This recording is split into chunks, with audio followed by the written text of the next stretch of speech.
அருட்பெருஞ்சோதி அருட்பெருஞ்சோதி தனிப்பெரும் கருணை அருட்பெருஞ்சோதி எல்லா உயிர்களும் இன்புற்று வாழ்க கொல்லா நெறியே கோலயமெல்லாம் ஓங்குக. திருவருட் பிரகாச வள்ளல் பெருமான் அருளி செய்த திருவருட்பாவிலே அருட்பெருஞ்சோதியாகவல் ஒரு பதிகம். அதற்கு திண்டுக்கல் சுவாமி சரவணானந்தா அவர்கள் உரை விளக்கம் எழுதி வெளியிட்டிருந்தார்கள். அருட்பெருஞ்சோதியாகவல் 397 398 அவர்கள் வரைந்த உரை விளக்கம் தற்பொழுது அன்பர்களுக்கு ஒலி வடிவிலே தரப்படுகிறது.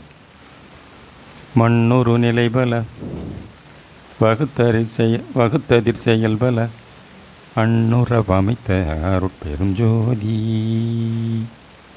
மண்ணொரு நிலைபல வகுத்ததிர் செயல்பல அண்ணுறவமைத்த அருட்பெருஞ்சோதி.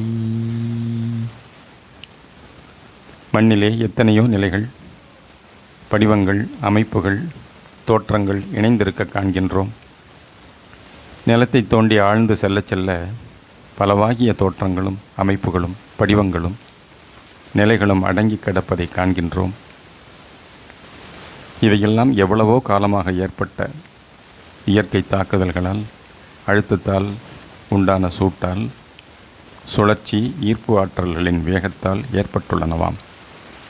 இப்படிப்பட்ட செயல்களால் உண்டானவைகளே உலோகத்தாதுக்கள், உப்பு வகைகள், பாஷாண வர்க்கங்கள் எல்லாமும்.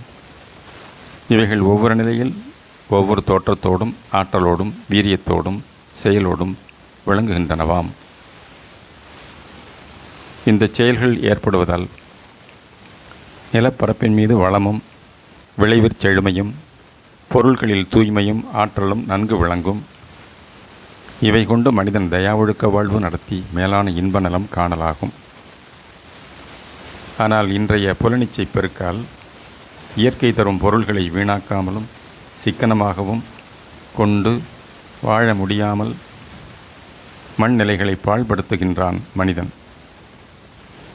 நிலப்பரப்பின் கீழே வெகு ஆழத்திற்கு உடைந்து சென்று அங்கங்குள்ள தாதுக்கனிகளையும் எண்ணெய் ஊற்றுகளையும் நிலக்கரி படிவங்களையும் உப்பு பாறைகளையும் பெருவாரியான வெட்டி எடுத்து வெளியிற் கொண்டு வந்து தேவைக்கு மேல் பல பொருள்களை ஆக்கி வீணாக்கி கொண்டிருக்கின்றான்.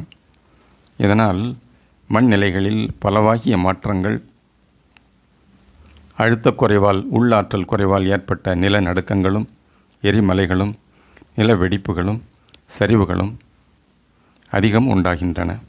மேலும் நிலத்தின் விளைபொருள்களில் வளமும் சத்தும் குறைந்து போவதால் பலவாகிய நோய் நொடிகள் உலகில் தோன்றி மக்கள் இனத்தையும் பிற உயிரினங்களையும் அதிகம் பாதிக்கின்றனவாம். இக்கேடுகள் எல்லாம் ஏன்? மக்கள் தயா ஒழுக்கமும் சத்விசாரமும் மேற்கொண்டு நல்ல முறையில் வாழ பழகி கொள்ளாததால் என்பது விளங்கும். இப்பொழுது அருட்ஜோதி உதயமாகிவிட்டுள்ளதால் அக இருள் நீங்கிட உள்ளொளி பொங்கி செயல்படுவதாய் இருக்கின்றதாம்.